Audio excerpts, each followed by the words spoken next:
Hey, you guys. I am just checking on the streaming software, making sure I'm coming through live and loud and clear. So if you can see me and hear me, just drop a comment and give me a thumbs up. Let me know. It looks like on my end that all the tech is working as it's supposed to be, but if it's not, it's also helpful to know so I don't, get into all of this and then have to like log out and all the shit. So anyway, hey, happy Sunday. Um, okay, good. Thanks, Alexis. I appreciate that. And if anybody's on my YouTube, let me get into this chat, the live chat, and make sure that that's up. And if you're on YouTube and you can hear me and all is well and working, technologically anyway, give me a thumbs up and let me know. All right, you guys, again, happy Sunday. Welcome to another Sunday service. Today we are going to talk about the truth and the lie. And in my experience, if we don't know the lie, and that's dramatic language, and I'll get into that a little bit more here shortly, but if we don't know that lie, then we can't live the truth. So in my experience, I just want to zoom out for a second, and you probably already know this about me if you've been in my world for a while. I am a lifelong learner, A.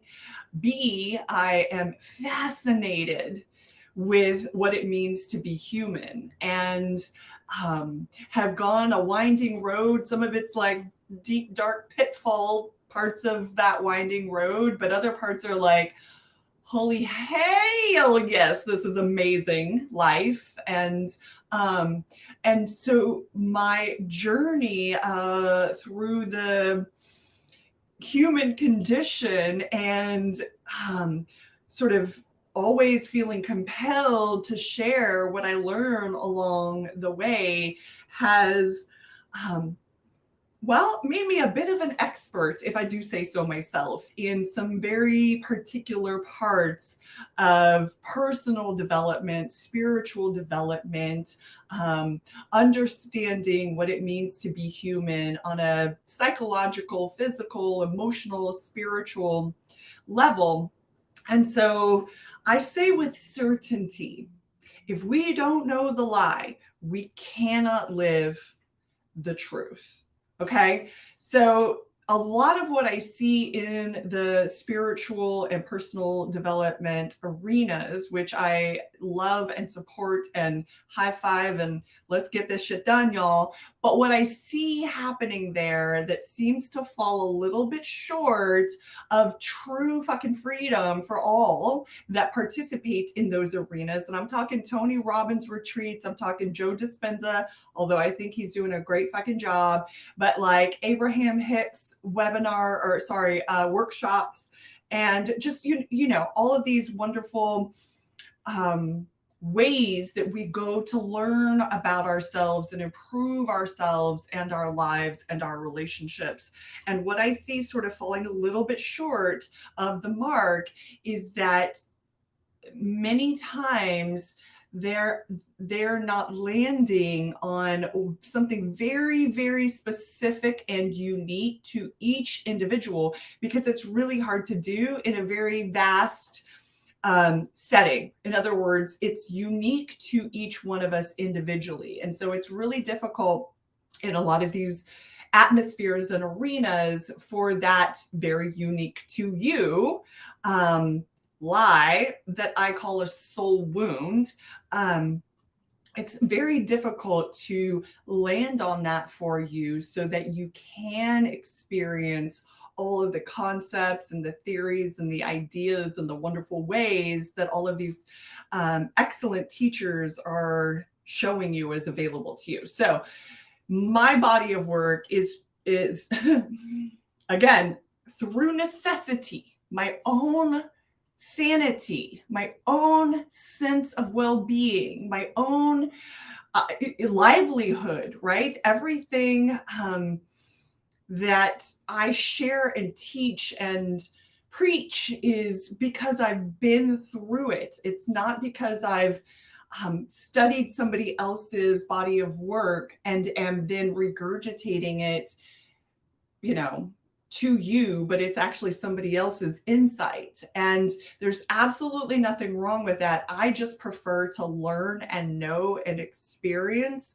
the truth for myself, because when I get to that knowing, then there's no doubt, there's no misinterpretation. It's abso-fucking-lute, right? And from that place, then I can get to work applying the information. So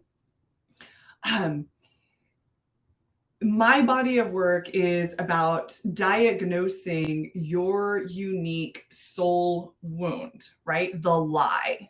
And remember, I said, if you don't know the lie, you can't live the truth. So if the soul wound is a lie, and again, that's dramatic language, I know. It's a misinterpretation. It's a misunderstanding, right? It's a subconscious limiting belief about ourselves, but it's a lie. And if we don't know what that unique to us individually, like a finger fucking print, y'all, if we do not know what that is, then we cannot live our full potential. We cannot live in freedom and love and peace and joy consistently and assuredly, right? We cannot live our best fucking lives unless we know what our unique to us soul wound is that's in the way of that freedom and fulfillment. Okay. So here's what I'll say about the truth. The truth is something that you feel and know in your being.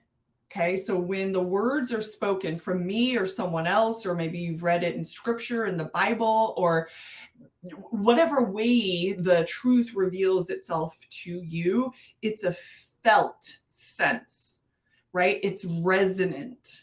There's integrity. You feel integrity with the words or the philosophy or whatever ideas are being presented. And then when you're in your truth, right, when you get it, then you need to live it. Well, you don't need to, because we're all human and we all fuck up and we all fall off, and it's fine. We just get back on. It's all good.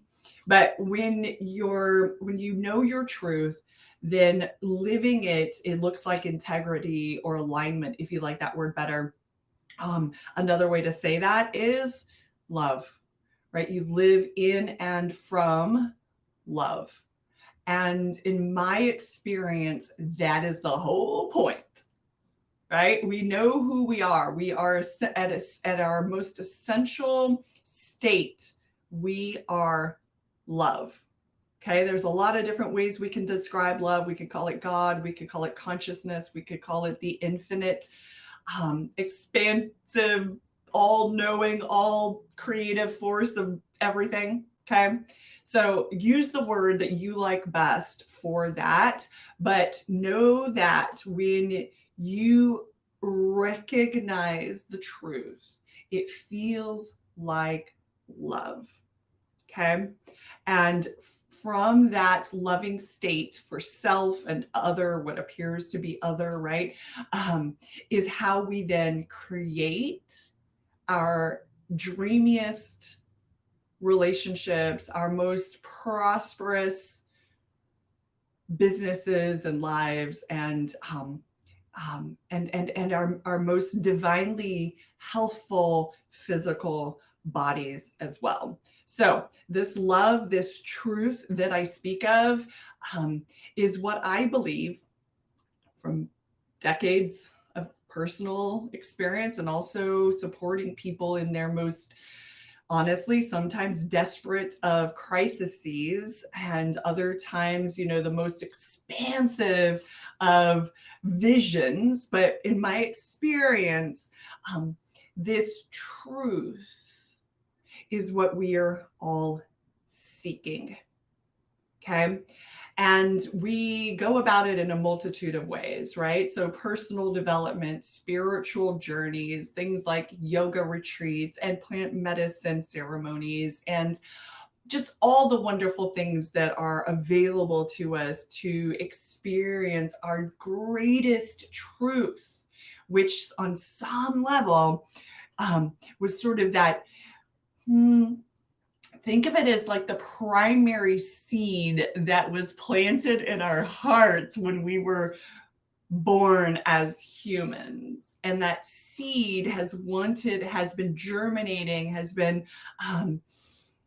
being nourished by all of our life experiences, not just the fucking glorious ones, you guys, but some of the darkest parts of our lives are the greatest nourishment for that seed of truth to then be revealed to us, right? To bear fruit.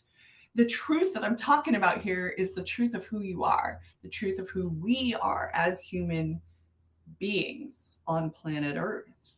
Now, a hurdle arises when we're seeking that truth in something outside of ourselves. Okay. And that's I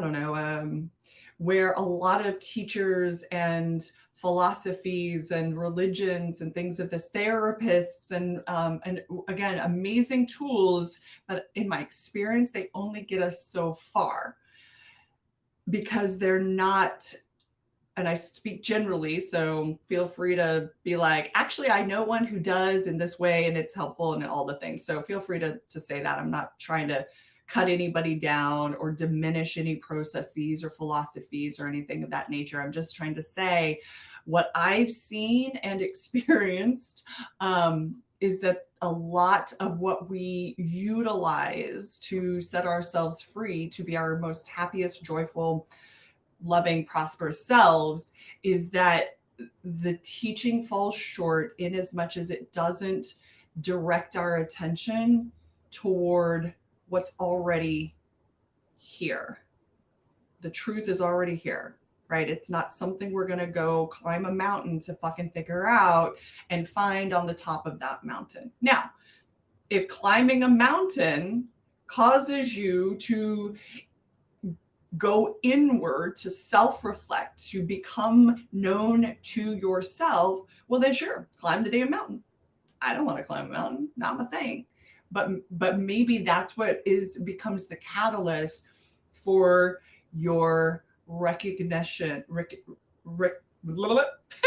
recognition of your true self, your God self, your infinite, all-knowing, all-loving, all-creative nature. Okay, so again, I believe we were born with this primary seed of truth within us, and our life experience, all of the life experience that we have nurtures that seed until one day, like it just boop, it pops up through the surface of the soil and it goes, here I am. Here's the truth. And then once we see it, can't unsee it, right? And then the nurturing and the watering and the caring for this little shoot of truth. It's gone from the seed to the shoot. Then the nurturing of that is when we are acting, behaving, thinking, and engaging with others and the world around us with integrity. So from that truth, the truth of I am. Okay. And once we get the truth of who I am, the nature of our being, the infinite nature of our being, unconditional love, right? Once we get the truth of who I am, we also reconcile that there is no other. Okay. We talk about it and we have a perception of separateness between you and I and all the things in the world. But once we get the truth of who I am, we realize there's only one. Okay. And I'll just say from experience, it's not an easy daily experience to always be living in alignment with that truth. primarily because we've got so many years and we're surrounded by so many conversations. Television tells us this, social media certainly tells us this, like our conversations in our immediate circles, right? What I'm suggesting here is very contrary to the norm, to the common perception of reality. So I am suggesting an advanced approach to seeing yourself and the world. Okay. I recognize that. And that's why I'm on here, by the way, and sharing this message like freely, openly, like come if you do, don't go if you want. I don't care. It's inherent in me to share what has been revealed to me with anybody who's interested in going down this path, right? Exploring the truth. And so I recognize it's not the easiest thing to live from the truth of one, right? All is in consciousness, all is in God, all is love. When we have such overwhelming evidence to the contrary, I get it. I totally get it. It's why I have, offerings like a VIP day with me or my mastermind. If you're interested in participating in either one of those, you're welcome to reach out and we can talk about that further. But that's why I offer the services and support that I do, because I recognize that what I'm suggesting is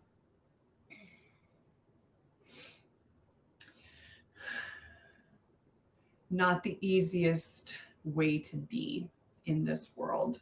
So let's circle back now to and by the way, any questions you have, type them in the chat and I'll circle back and get you some answers, and we'll engage after I get through this rant, this sermon, if you will. But I absolutely want to engage with you and answer questions that you might have on this topic. Okay, so type those in the chat and I will get to them here shortly.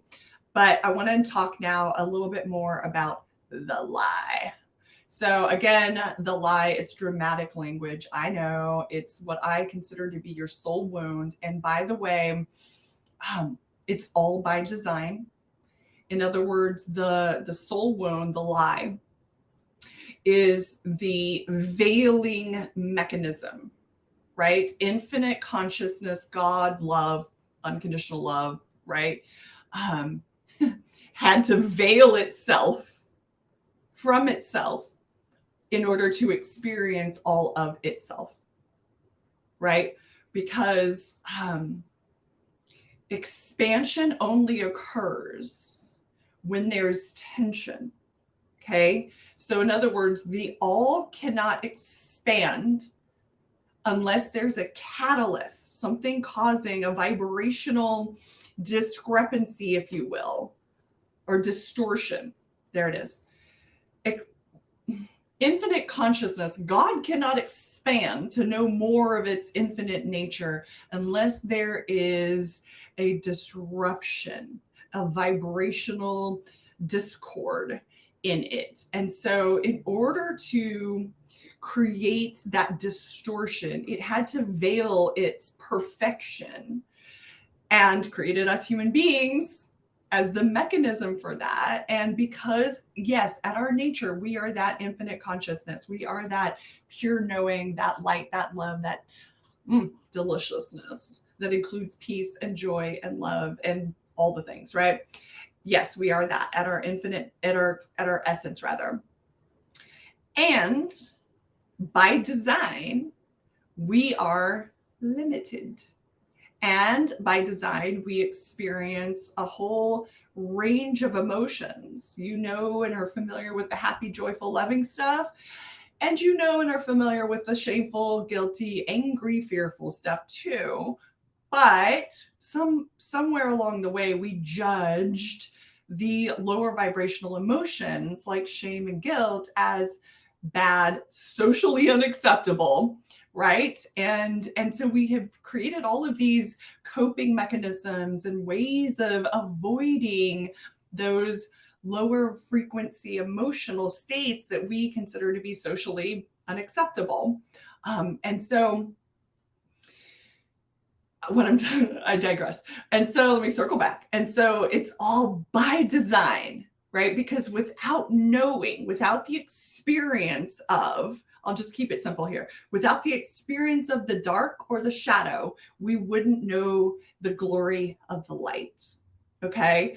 And so humans by design are the soul wound is the veiling mechanism. It's the reason why we aren't just fucking floating around in bliss land, because we were gifted a soul wound, a limiting belief about ourselves. The lie is on purpose. So good news. The truth has always been within us. The lie was conditioned. It was an experience of our ignorance, right? Not knowingness. And it's both the wound is both in the way of that freedom and fulfillment, and it's also the way, the very specific, unique, direct way to the kind of peace, love, and joy, the truth that's in all of us. Okay. And so again,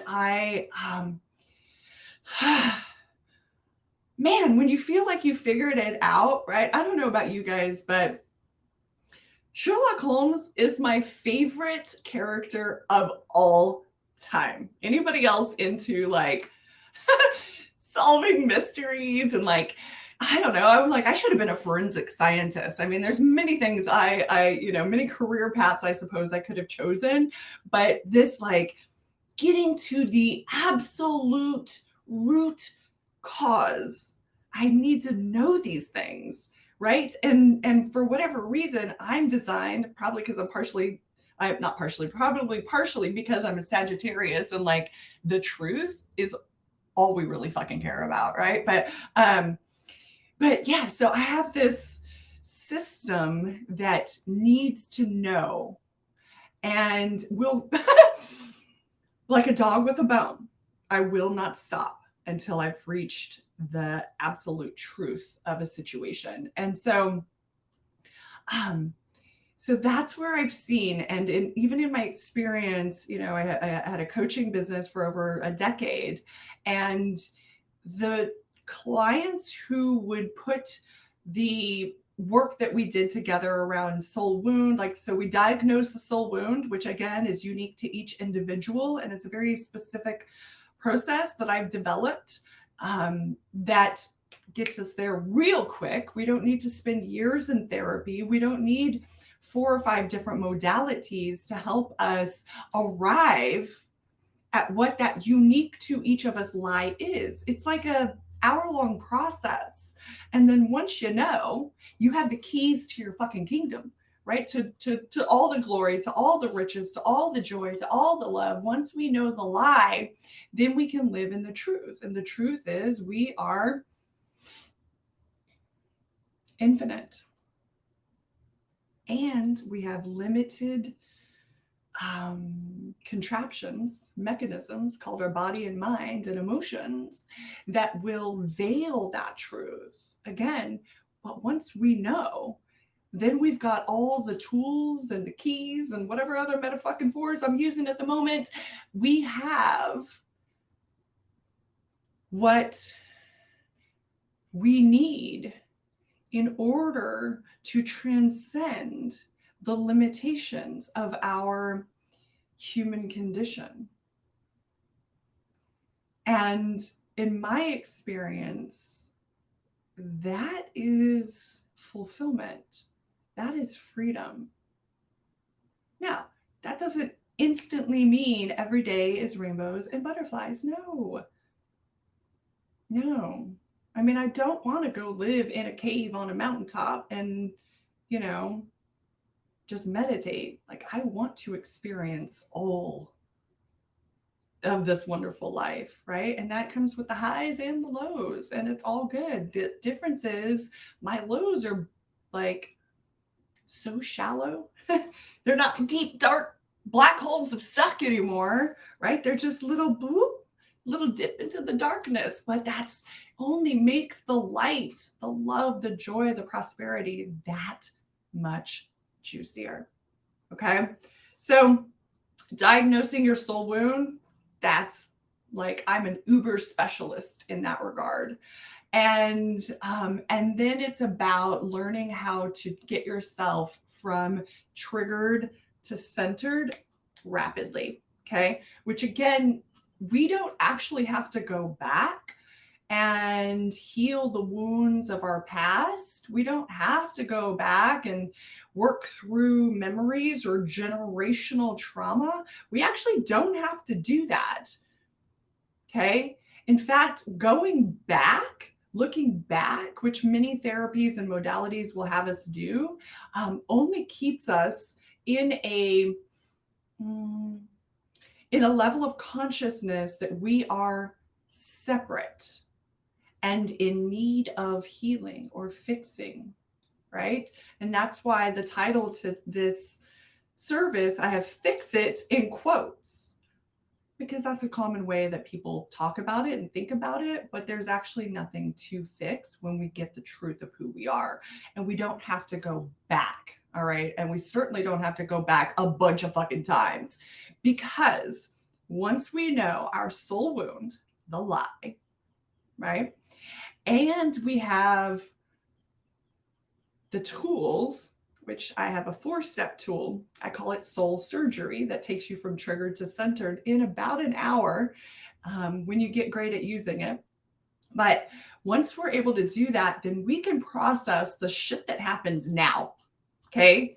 And it can be as mild as being frustrated in traffic, which that's super duper mild, or it could be as extreme as, the threat of divorce or something else. And either way, those circumstances, those situations are what trigger that soul wound within us.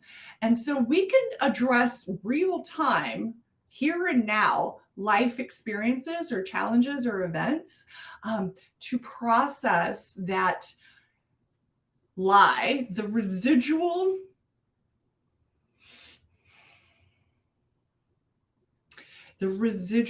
emotional impact of past events that created your soul wound. Okay. We can process that residue in present time so that we don't have to go back and wonder what our fucking ancestors did. And I say that with respect, because I know there are so many people who are excellent at that work. And I'm not saying it doesn't work. I'm just saying, be here, be now, know the truth, understand the lie, but also know that here and now is all that exists. Okay.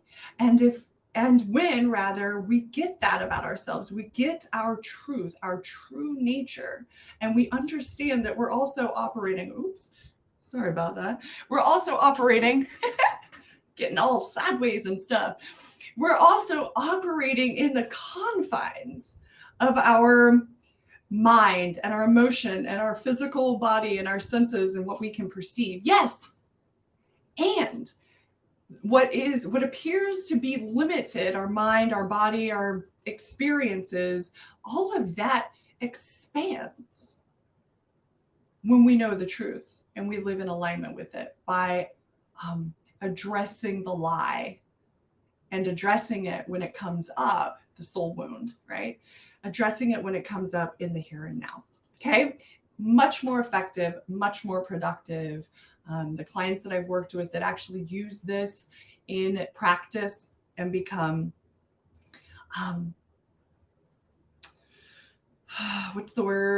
efficient with it are on a steady state trajectory of satisfaction, fulfillment, prosperity, happiness, love, and connection. So, all right, let's see if there was anything else in my notes that I wanted to share with you. don't know, if we don't know the lie, we can't live from the truth. And the truth is integrity, alignment, love, fulfillment, right? And the lie, by contrast, the soul wound, if we're living our lives through the filter of our soul wound, so our identity is limited based on that wound from way back, right? Which most of us are, unless we've done this work or some version of this work, then we are all living from the wound. We're all living a fucking lie. And doesn't that kind of suck? Right? But the lie is lack, fear, and separation. Okay, so what would you prefer? Integrity, alignment, love, or lack, fear, and separation? It's a pretty simple answer if you're honest with yourself. Now, simple answer, not easy to implement, right? Because of decades and decades and decades and decades and decades of conditioning and all of the ways in which all of the evidence in our lives that we consume that would indicate lack, fear, and separation. So I get it. All right, let's have a look at some comments. I'm taking a little break, a little sip of water.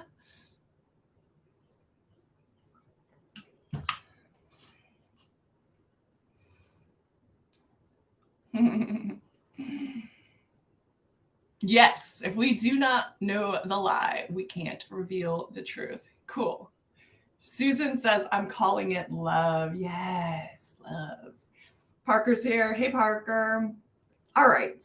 So John said, I need this for the slow left lane drivers. Yeah, I know, right? What I'm suggesting here is super duper intricate, complex. And I mean, the reason I believe the reason I can even speak on it so confidently is because I have literally devoted, probably mostly unintentionally, but devoted decades of my life to understanding.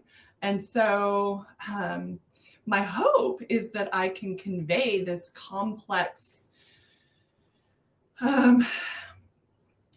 philosophy, theory, concept, truth as I know it. My hope is that I can convey it in a more easily digestible way. So Alexa says, I enjoy listening to you every weekend. It's my church. Yes, thank you. Right. And so me sharing this, Alexis, and everybody else watching, is one of the ways, the primary way, right? Having to put makeup on and turn on the light and get all the technology together and shit and showing up with a one-pointed intention. Like, me doing this is the primary way I reinforce the knowing, right? It's like church and like my master's class in knowing this, teaching this, affirming this, enforcing this, and reiterating this. So thank you for joining me and allowing me, right? I'm teaching, but learning at the same exact time. And it's a lot of fun. So all right. So any questions that you might have, the fact that our soul wound is the veiling mechanism. It is literally perfectly designed for us to serve our purpose as human beings. Any questions about the soul wound, being unique to each person?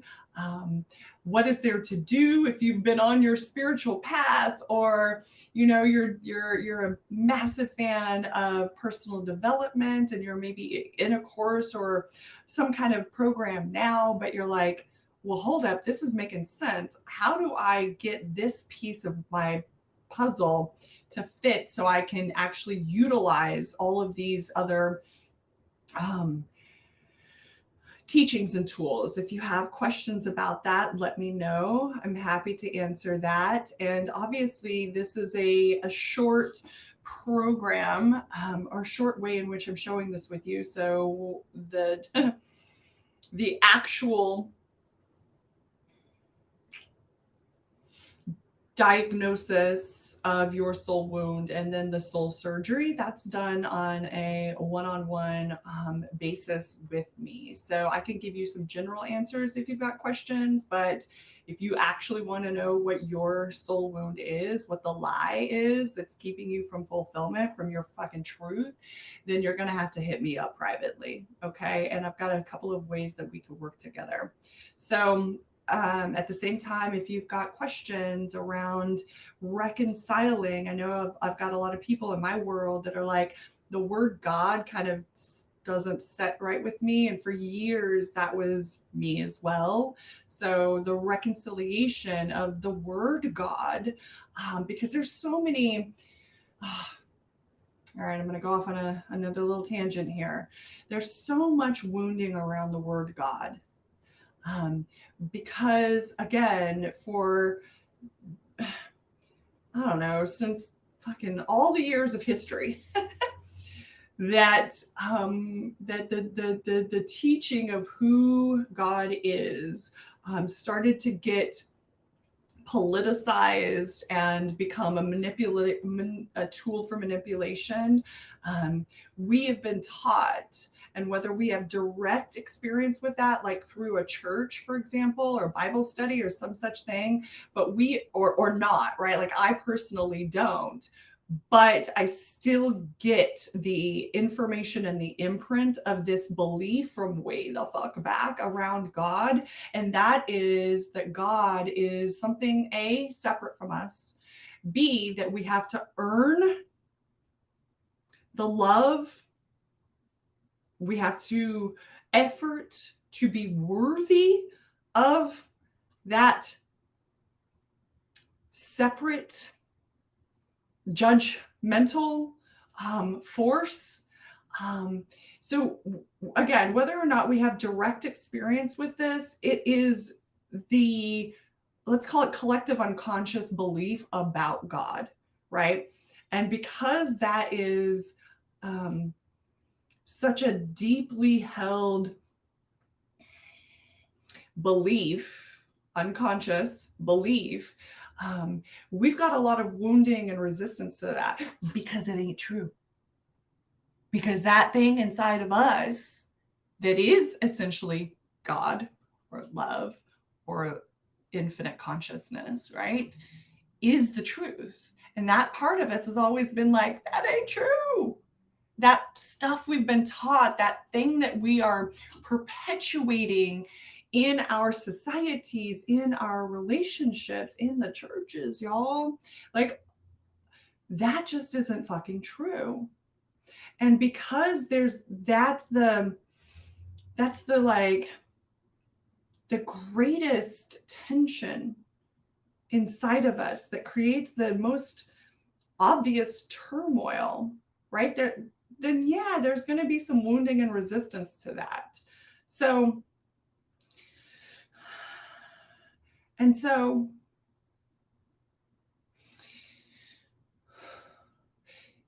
when we get the truth of who we are, there is also no need to heal the God wound.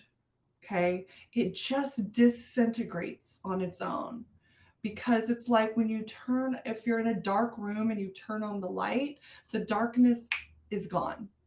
You don't have to work to get rid of the darkness when you turn the light on. Okay.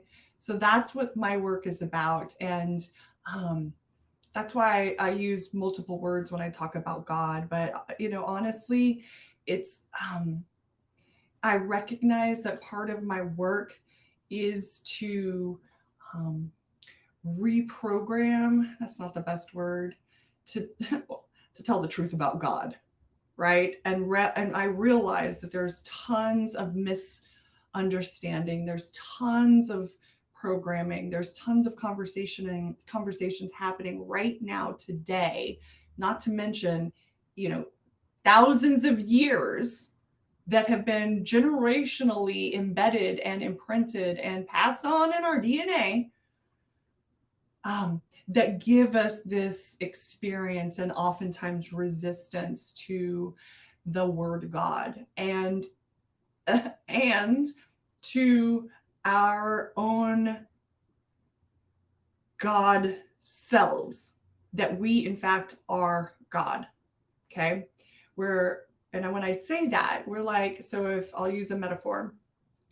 So if God is the infinite ocean, and I know the ocean isn't infinite, but just imagine it is, right? So if God is the infinite ocean, and there's all these droplets of the ocean called you and I, right? Then we are that ocean, just in the same way as you and I are infinite consciousness, also known as God. Okay. And so again, we've got so much resistance to that, that even what I'm sharing with you here, you may not, like, you may just have such a strong filter, such a strong conditioning that this conversation can't even penetrate that, right? But again, I said earlier at the top of this service that the truth, when it's heard, has a resonance to it, and it's a felt experience. So even if your mind is like, fuck this dumb shit, right? This bitch don't know what she's talking about. Is she looking around, or is she living in a fantasy land? Right? Even if that's what your mind is saying, and I get it, right? There's probably a part of you, if you're still here, there's probably a part of you that is feeling the truth of my words. And once again, I'm getting all sideways. I apologize. But my invitation to you is, if this has stimulated that seed of truth within you, that you reflect, nurture, inquire. And you're welcome to inquire here or wherever you like, right? But my intent is to activate that truth that's already in you and invite you to further investigate it if you so desire, right? This is a safe place to do that. Okay. All right. So any questions you guys have, that's the content for today. And so it's time for questions. If you've got some, I'm happy to answer them.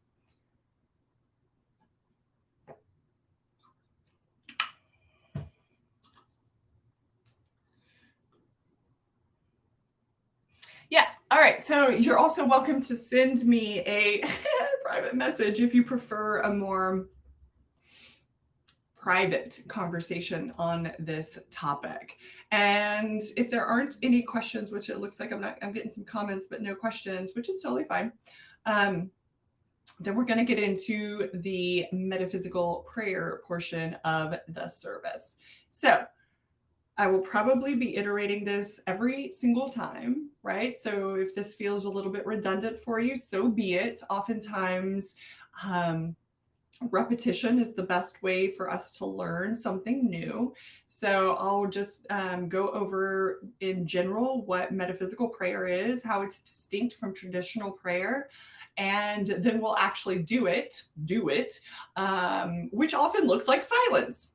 Okay, so you're welcome to join me here. And so let me just create the distinction first. So in traditional prayer, oftentimes we are in a state of fear or lack or desperation, longing, hoping, wishing, wanting something that we don't have,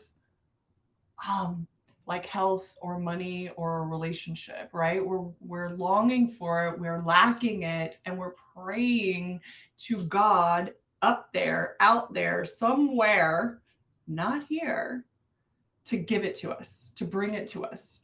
Even in the concept of law of attraction, I still see that as not quite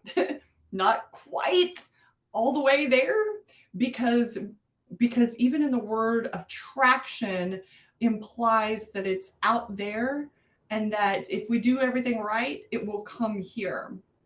Okay. And so my experience is that we are already fulfilled. Okay. We already have perfect health, divine health. We are already prosperous, limitless in resources, and we are already in harmonious divine union, right? We're already in love. And so we're not lacking. And it's our misinterpretation. It's the lie that would have us hoping, wishing, wanting, longing for something outside of us to come into our lives. Okay. So metaphysical prayer then is the recognition that I already am in divine union. Okay. Now, I recognize we may not be in a relationship with another human being the way that we want that to be. And so that is clearly separate, lacking, right? However, when we can put our attention on and appreciate the truth, the divine union with all, with God, if you like, right? And even that is a sort of a consolation of this oneness idea. I say consolation because using the word union with implies that you have to have two things for them to be together, right? So even saying in divine union with God still sort of enforces this separateness that God is one entity and I am another. Okay.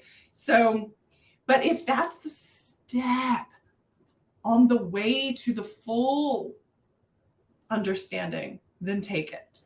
Okay.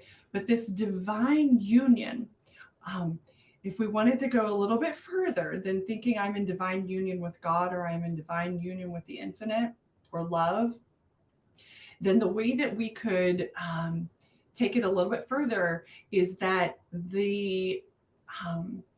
my identity, this physical, limited, blonde-headed human, this identity called Colette, is in union with divinity, my divinity, and it's all me. Okay, there is no actual separation. Just like when you draw a line in the sand, it's all sand. There's no actual side or the other side, it's just sand. Right? So there's no actual separation between my divinity and my humanity. That's just my interpretation.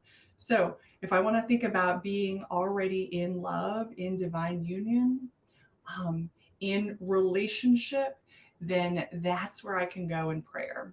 That my identity and my divinity are one.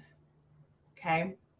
And same thing with if we're experiencing the perceived lack of prosperity, of wealth, of resource, then again, in metaphysical prayer, what we know, the truth, right? We are infinite. We are that which creates, and we experience lack or prosperity through initially, before it becomes physical, the physical presence or the physical lack of something, right, is initially imagined.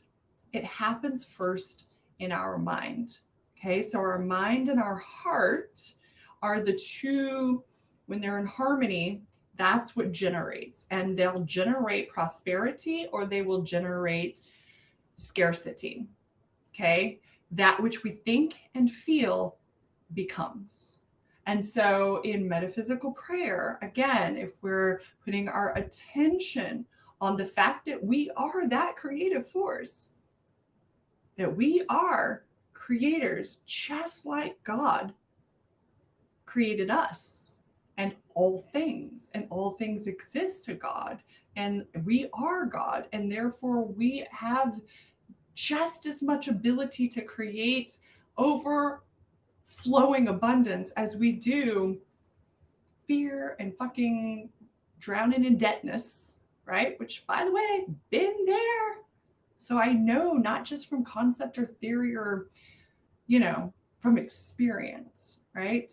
And so in metaphysical prayer, again, putting our attention on, and I'll just say this last thing, then we'll get to it, putting our attention on that which we already are, and appreciating that truth, okay? Which means we might have to disengage from the perception of debt or separateness or lack or longing. Yeah? We might have to, not we might have to. If you have the evidence of what you desire and you want to focus on that and appreciate that, and what we appreciate appreciates, right? There's a reason why that word is used on like appreciation and expansion, right? Return on investment, right? There's a reason that word is used. So if we already have physical evidence of something wanted, our metaphysical prayer can simply be more of a gratitude practice, if you like to think of it that way, an expansion on what is already present in physical form. Also, still not by focusing on that physical thing, although if that's where you like a step on the way, then start there. But by focusing on, I created this, the infinite I am, the absolute truth of who I am manifested this amazing health, this abundant wealth, this beautiful relationship, right? And so metaphysical prayer is about seeing the truth and rejoicing or glorifying that which already is and we already are. Okay? So if you have any questions about that, let me know. And if not, then let's just take a moment. We're going to center. And I will probably talk us through just a 1 to 2 minutes centering. You can call it meditation if you like, but just to get us out of this externally directed intellectual thinking space and into the presence of our being. And then I am just going to be silent, and I invite you to pick one thing at a time, y'all. Pick one thing that you're going to seed from your mind into your heart. And remember, that seed is the truth, right? And so it's something that's already fulfilled, just like a seed for any plant, right, has all the truth that it needs to bear a multitude of fruit, right? So you're going to seed, you're going to think about, you're going to acknowledge and appreciate, and you're going to let that seed sink from your mind into the fertile soil of your heart, okay? And just appreciate and celebrate and give thanks. And so let's go. All right. Okay. So if you're able to, I invite you to close your eyes to sort of shut out any visual distractions and relax your body. So if you're tight or tense or like uncomfortable in some way, just get comfortable. We're only going to be here a couple of minutes. So yeah, so I like using my breath, a slow, deep inhale through the nose and a open mouth, audible exhale. And we'll do just a few rounds, inhaling and exhaling. Putting your attention just on that experience of inhale, exhale, slowing it down, letting it be soft and effortless. Swallow, relax your throat, let the next exhale, relax your face muscles, your jaw, your tongue, your shoulders. Good. 2 more inhales, slowly drinking in the breath through your nostrils. And then exhale, letting it go, sinking into this present moment. 1 more deliberate, present, centering breath in through the nose, out through the mouth, and arriving. And so if your mind is all jacked up, just bring it back to the breath. feeling the chest rise and fall, or feeling the sensation of the inhale, exhale, if you need that reminder to be here now. And then whatever that one seed, that idea, that truth is for you, just let it form in your mind's eye.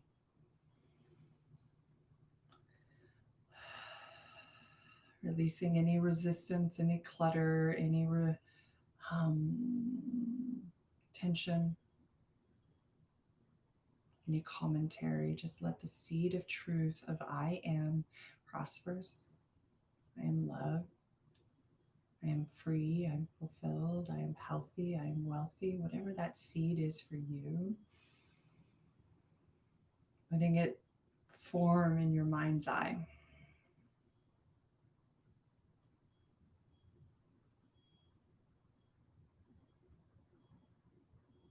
It might be an image of you being prosperous, an image of you being healthy, an image of you being joyful.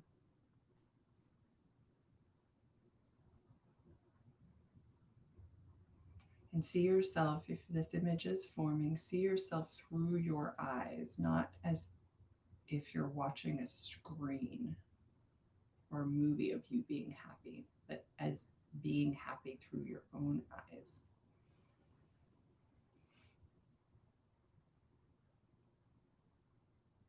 Good. So just catch a moment of that joy. Feel it. And then just let that seed descend from heaven, from your mind to earth, to your heart. Let that truth, that seed of truth, that I am healthy, wealthy, loved, joyful, free, let it sink into your heart. Be planted.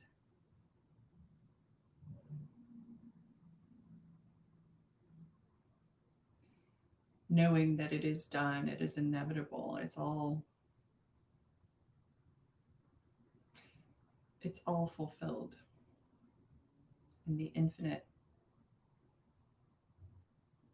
absolute essence of your being. So you can just enjoy, appreciate, acknowledge, and I'll be silent now so you can.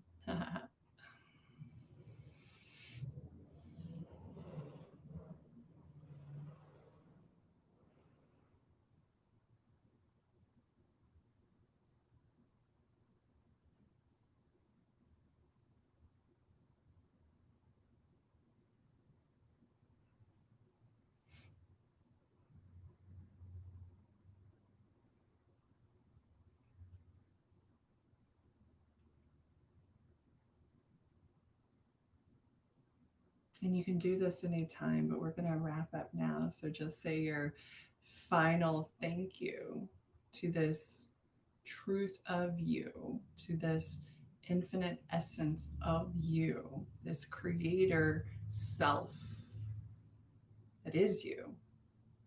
Just say your final words of gratitude and acknowledgement, and we'll wrap it up. If you like the words amen or so it is, use them. Thank you. All right, you guys. So thanks again for joining me for another Sunday service. I invite you to ask questions, even if you're watching this on the recording or you need to send me a private message for whatever reason, you're welcome to do that. And if you have a suggestion for a topic that you'd like me to dig into on one of these live streams, then feel free to send that my way as well. All right, guys, have a fabulous Sunday, and I'll see you next week. Bye.